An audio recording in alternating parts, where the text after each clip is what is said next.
Olá, dando início ao nosso curso de Fundamentos da Educação, a gente vai trabalhar nessa unidade um o tema Introdução aos Fundamentos Filosóficos e Sociológicos da Educação.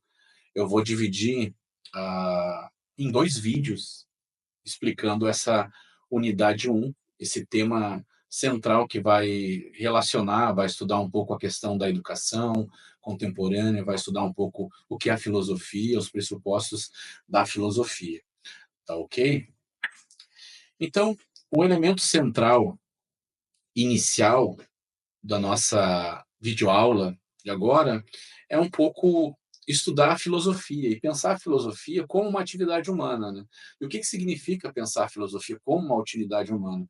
Significa pensar que a filosofia é um refletir sobre o nosso cotidiano.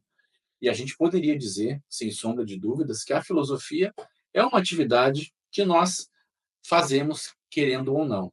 É claro que existe a disciplina, existe uma reflexão mais aprofundada, mas nós, seres humanos, temos a tendência de filosofar, na realidade. E aí a gente pode dizer que a filosofia ela não é um conhecimento científico. E por que ela não é um conhecimento científico? Porque a filosofia ela não lida com experimentos, com experimentação. Vocês, por exemplo, estão fazendo uma licenciatura em química. Né? Quando vocês querem provar algum experimento, vocês vão para um laboratório, juntam os componentes químicos ali e tentam fazer um experimento para ver se o experimento dá certo ou dá errado. Né? Aí vocês têm a verdade ou a falsidade. A filosofia não tem esse tipo de experimento. O que a filosofia faz é refletir sobre que condições nós temos que ter para que algo seja verdadeiro. E aí, o que eu quero trazer para vocês é que a filosofia ela é a base para fazer ciência. Por isso que ela não é ciência, ela é como se fosse o alicerce da ciência, tá bom? Só se faz ciência tendo a filosofia como base, a partir daquilo que os filósofos refletiram. E aí, nesse sentido, a gente pode dizer que a filosofia ela vai nos dar alguns subsídios para pensar o mundo, né? Vai nos dar subsídios para pensar o mundo além daquilo que todos veem. A gente vive o nosso cotidiano sem problema nenhum, a gente faz as coisas normalmente, mas nós não refletimos seguidamente sobre as coisas. Né? O que a filosofia faz é dar esse subsídio de a gente chegar num outro nível de reflexão em que a gente consiga reflexionar sobre as coisas que nós fazemos. Né? É aí que a figura da coruja aparece como uma figura, como uma espécie de alegoria, ou uma espécie de analogia da tarefa do filósofo, né? Isso, se a gente for pensar na coruja, quer dizer o seguinte, né? Vocês sabem que a coruja tem um hábito noturno, então ela está alerta enquanto todos estão dormindo. Então a filosofia é um pouco isso, né? Os filósofos eles estão alerta para as coisas no mundo enquanto as pessoas estão simplesmente vivendo a sua vida. Então a filosofia por isso que ela tem essa relação direta com a coruja, né, com a figura da coruja.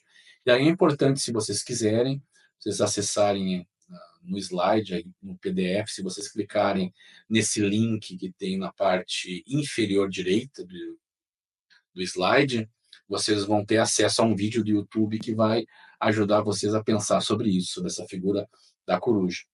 Lembrando que esses PDFs que eu estou utilizando, que eu vou utilizar na disciplina, eles vão estar todos disponíveis na pastinha do material de apoio da disciplina. Tá ok? Filosofar é uma tarefa infinita que se faz ainda mais necessária quando constatamos a falta de reflexão, a falta de um pensamento crítico àquilo que fazemos, que produzimos, que aceitamos como útil, sem nenhum questionamento. Então, por que a filosofia é uma tarefa infinita? Porque, na realidade, nós tendemos a refletir sobre o mundo seguidamente, e o mundo é sempre algo que está em transformação. A gente tenta captar o mundo tal como ele nos aparece, mas esse captar ele sempre vai se transformando, vai mudando, por isso que a filosofia sempre é uma tarefa infinita, a gente nunca consegue dar conta do mundo todo, tá bom? Então, o que ela faz? Ela vai nos dar esse pensamento crítico para a gente pensar as coisas que a gente faz, que a gente produz também. Por que a gente aceita determinadas coisas como certo e errado? Enfim, a filosofia ela vai nos dar base para refletir sobre essas questões elementares da nossa vida. Por isso que ela é uma tarefa humana, uma tarefa que lida com o cotidiano também. E aí a gente entra em alguns aspectos que dizem respeito, por exemplo, aos pressupostos do filosofar. Já falei para vocês que quando a gente filosofa, a gente reflete sobre o cotidiano. Então, a filosofia, por óbvio, é uma atitude reflexiva, né? É quando eu consigo voltar-se para mim mesmo, para os meus próprios pressupostos, e consigo pensar por que, que eles são de determinadas formas e não de outra. Por que, que nós pensamos de determinada coisa? Por que, que nós tomamos determinadas coisas como verdadeiras e não como falsas? Enfim, é esse voltar-se sobre a nossa própria atividade humana. É isso que é a atitude reflexiva da filosofia. E aí eu acho importante frisar que a filosofia é perceber o mundo que nos rodeia como algo complexo. O mundo não é algo tão simples como a gente acha. Nós tornamos simples, é claro, que nós precisamos viver.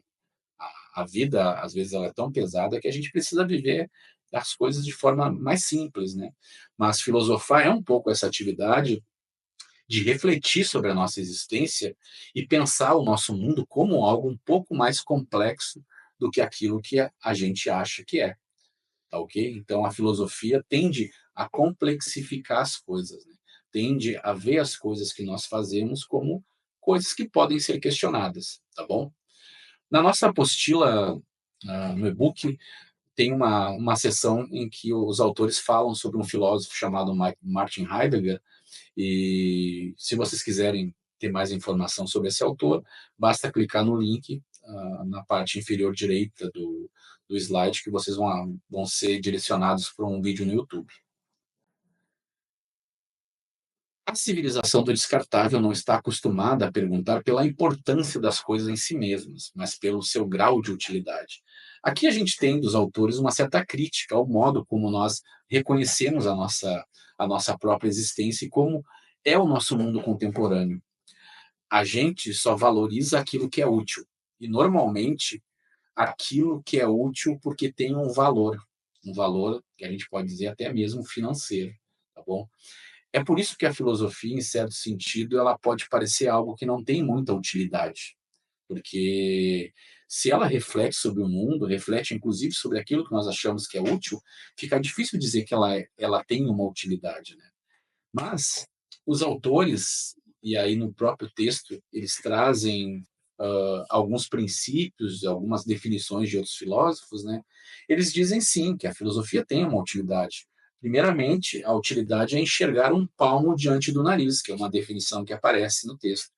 E isso pode parecer um pouco paradoxal, porque, poxa, se a filosofia lida com questões tão complexas, por que, que ela enxerga um palmo diante do nariz? É algo tão óbvio, né? Algo tão elementar, mas aí é que está a questão principal da filosofia.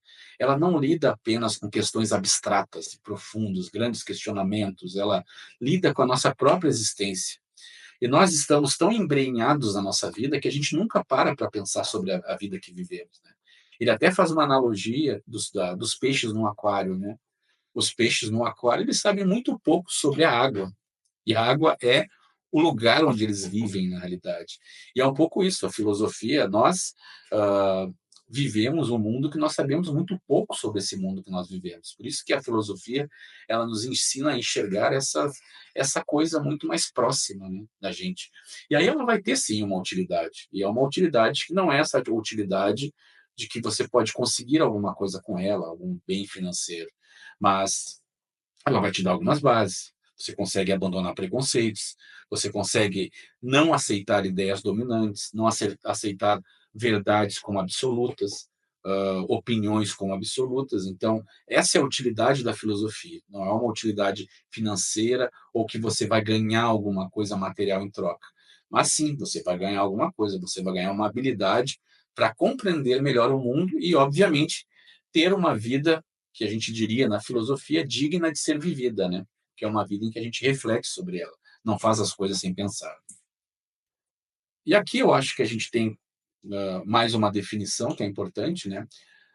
Vou ler para vocês. A filosofia não é sofia, mas antes de tudo o reconhecimento de que existe uma sabedoria para a qual o filósofo tende, mas sem jamais tê-la plenamente.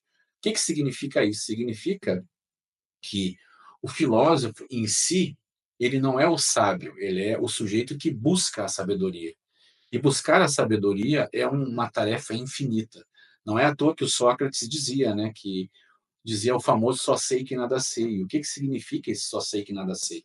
É uma atitude de humildade, porque quanto mais a gente percebe, ah, sabe das coisas, adquire conhecimento, mais a gente percebe que precisa adquirir mais, né? Por isso que esse saber que nada se sabe é uma atitude de humildade, uma certa abertura para tentar uma busca pela sabedoria, né? Que é uma coisa, como eu falei para vocês, não é algo estanque, é algo que está fechado. A sabedoria é algo que é aquilo que o filósofo está sempre buscando, é como se fosse um certo objeto permanente que ele nunca alcança, mas que ele tem desejo de alcançar. E esse é o motor, digamos assim, da filosofia. Bom, espero que tenham gostado desse primeiro vídeo. Na sequência, eu vou falar um pouco sobre outros aspectos relacionados a essa unidade 1 e nos vemos daqui a pouco. Bons estudos!